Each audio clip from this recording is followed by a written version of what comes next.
One of the hallmarks of sexual attractiveness is neotenic faces.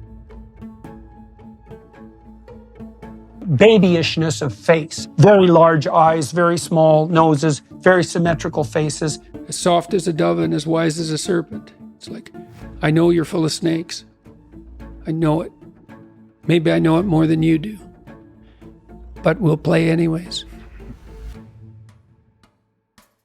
Well, when you're in love with someone, what do I want in a partner? If I offered everything I could to a partner, who would I be? Ask that question. Just ask. Here's the right question. How do I make myself into the perfect date? You answer that question, and you will not have any problem answering the previous question. It's like, if I offered everything I could to a partner, who would I be? You work on that. Why don't I have a good answer? I have to be the person that women would want.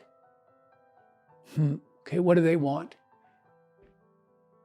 Clean, that's not a bad start. Reasonably good physical shape. So healthy,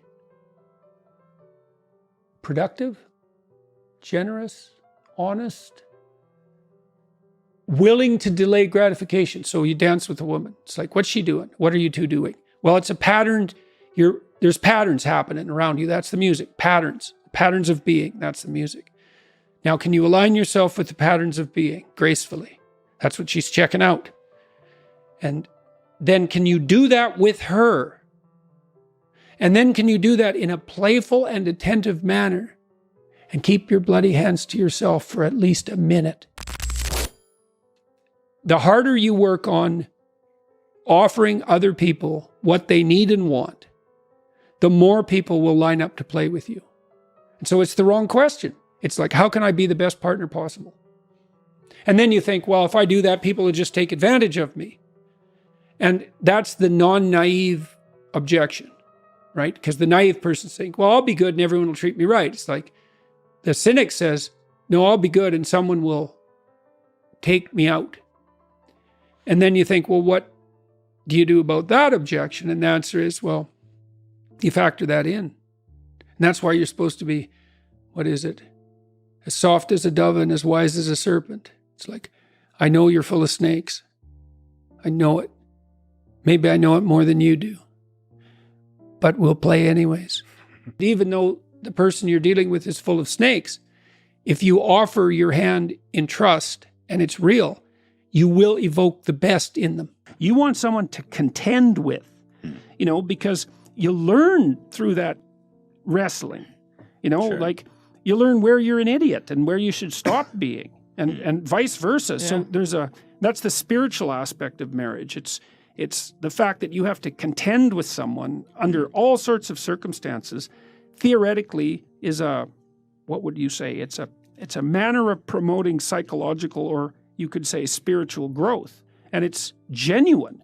That's why marriage is a sacrament in most human communities, right? It's stamped both by the state and by the sacred authorities, because it's not just a physiological union. That's what animals do. And I mean, there's nothing wrong with the physiological union, but it has to be placed in the context of everything else a human being is. And I do think it's dreadful for people not to have that.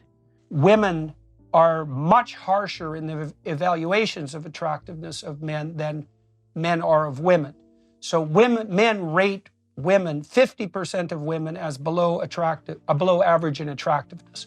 And women rate 80% of men as below average in physical attractiveness. And like I want to be absolutely 100% crystal clear here that I am not blaming women for this.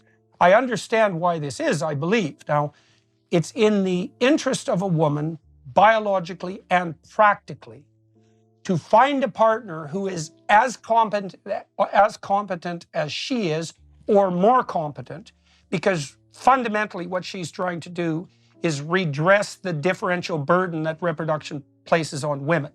Women use wealth as a marker for attractiveness because they use wealth as a marker for competence. And what they're after is the ability to generate wealth, and to share it and to be generous with it. It has to be both productivity and generosity. And a decent marker for the capacity to generate wealth is wealth. Sophisticated evolutionary psychologists don't assume that women are after wealth. What they assume is that women will use markers of wealth as indicators of productive competence. And there are other hallmarks of attractiveness on the female side, and this is where I want to go with the beauty myth. We know that babies, for example, will gaze much longer, even as newborns, at symmetrical faces. And there is this doll-like aspect that you described. So one of the hallmarks of sexual attractiveness is neotenic faces. And so there's a proclivity for organisms to evolve towards their juvenile forms. That's neoteny. And it's such a pervasive tendency that it even characterizes animated characters, as Stephen Jay Gould was at pains to establish. It's quite comical. But there's all sorts of hallmarks of beauty from a biological perspective. Many of them seem to be associated with fecundity, particularly on the female side. And that is very harsh. It's a very, very harsh standard. One of the hallmarks of cuteness is a babyishness of face. And you can see that in the plush toys and the sorts of things that are often bought as dolls for kids or for sentimental adults, have very large eyes, very small noses, very symmetrical faces. I think that people are having a harder time finding, let's call them more permanent relationships, is because it's become increasingly easy to have fleeting, casual, sexual relationships. I mean, Tinder is a revolution, right? It's a revolution in sexual behavior. And, part of the reason for a relationship is sexual contact, obviously. Well, that's that you don't necessarily need a relationship for that. But that's not the reason to be with someone. The reason to be with someone, when there's a lot of them. So one is, kids who have two parents do far better, period. The data on that is crystal clear. It doesn't mean that there aren't many single parents who struggle to do a wonderful job. Right? Yeah. That's not the same thing. It's an average issue. So plus, it's a lot of work to have kids.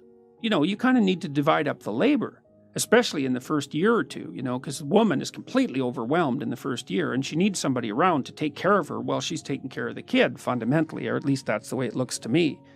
So there's that. You need the stable basis for children, and it takes them a long time to mature, and they need to learn that relationships are trustworthy, right? So there's utility and stability there. But then also, you kind of want to tangle your life together with someone, because you have someone it's like two ropes that are tangled together. It's stronger, especially during times of weakness. And you have two brains instead of one, and that actually turns out to be really helpful when things are complicated.